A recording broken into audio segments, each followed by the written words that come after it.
ನಿಮಗೆ ಗೊತ್ತಾ ಇವತ್ತಿನ ಜನ್ರೇಷನ್ನ ಅತಿ ದೊಡ್ಡ ಸಮಸ್ಯೆ ಏನು ಅಂತ? ಇವರ ಡಾಗ್ ಮೈಂಡ್ಸೆಟ್. ಇವರು ಎಷ್ಟು ಮುಗ್ಧರಂದರೆ ಇವರಿಗೆ ಯಾರೇ ಇನ್ಫ್ಲೂಯೆನ್ಸ್ ಮಾಡಿದ್ರು ತಕ್ಷಣ ನಂಬಿ ಅವರ ಹಿಂದೆ ಓಡ್ತಾ ಇರ್ತಾರೆ. ಒಂದು ವಿಷಯ ಮರಿಬೇಡಿ, ಇದು ಸೋಷಿಯಲ್ ಮೀಡಿಯಾ ಪ್ರಪಂಚ. ಇಲ್ಲಿ ಪ್ರತಿದಿನ ಸಾವಿರಾರು ಇನ್ಫ್ಲೂಯೆನ್ಸರ್ಸ್ ಬರ್ತಾ ಇರ್ತಾರೆ, ಹೋಗ್ತಾ ಇರ್ತಾರೆ. ಅವರು ತಮ್ಮ ಐಡಿಯಾಲಜಿ ಥಾಟ್ಸ್ಗಳಿಂದ ನಿಮ್ಮನ್ನು ಅವರ ಕಡೆ ಸೆಳೆಯುತ್ತಾರೆ. ನಿಮ್ಮ ಅಟೆನ್ಷನ್ನ ಗ್ರ್ಯಾಬ್ ಮಾಡಿ ಹೊರಟು ಹೋಗ್ತಾರೆ. ಆದರೆ ನಿಮಗೆ ಸಿಗೋದೇನು ಗೊತ್ತಾ?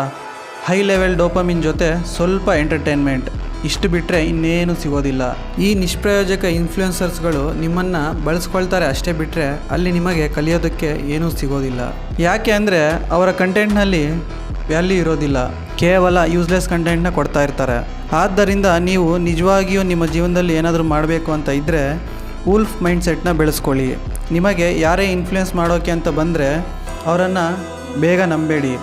ಅವರೇ ನಿಮ್ಮ ನಿಜವಾದ ಐಡಿಯಲ್ ಎಂದು ಭಾವಿಸುವ ಮೊದಲು ಅವರು ನಿಜವಾಗಿಯೂ ನಿಮ್ಮ ಬೆಳವಣಿಗೆಗೆ ಕೆಲಸ ಮಾಡ್ತಾರಾ ಅಂತ ಯೋಚನೆ ಮಾಡಿ. ನೋಡಿ, ಇಲ್ಲಿ ನಾನು ನನ್ನ ಬಗ್ಗೆ ಪ್ರಚಾರ ಮಾಡ್ತಾ ಇಲ್ಲ, ಜಾಲತಾಣದ ಸತ್ಯವನ್ನು ಹೇಳ್ತಾ ಇದ್ದೀನಿ. ಬದುಕಿದರೆ ನರಿಯ ಹಾಗೆ ಬದುಕಿ ಅಂತ ಹೇಳ್ತಾ ಇದ್ದೀನಿ. ಒಬ್ಬ ಲೀಡರ್ನ ಆಯ್ಕೆ ಮಾಡಬೇಕಾದ್ರೆ ನಿಮ್ಮ ಎಲ್ಲ ಅಗತ್ಯಗಳನ್ನು ಪೂರೈಸುವ ಹಾಗೂ ನಿಮ್ಮ ಜೀವನಕ್ಕೆ ವ್ಯಾಲ್ಯೂ ಆ್ಯಡ್ ಮಾಡುವವರನ್ನೇ ಆಯ್ಕೆ ಮಾಡಿ. ಆದರೆ ಎಂದಿಗೂ ಶ್ವಾನದ ಮನಸ್ಥಿತಿಯಲ್ಲಿ ಬದುಕಬೇಡಿ. ಬದುಕಿದರೆ ನರಿಯ ಮನಸ್ಥಿತಿಯನ್ನು ಇಟ್ಕೊಂಡು ಬದುಕಿ. Always choose a real teacher and a real leader. ಮತ್ತೆ ಸಿಗೋಣ 100 days of life change episode number 7ನಲ್ಲಿ.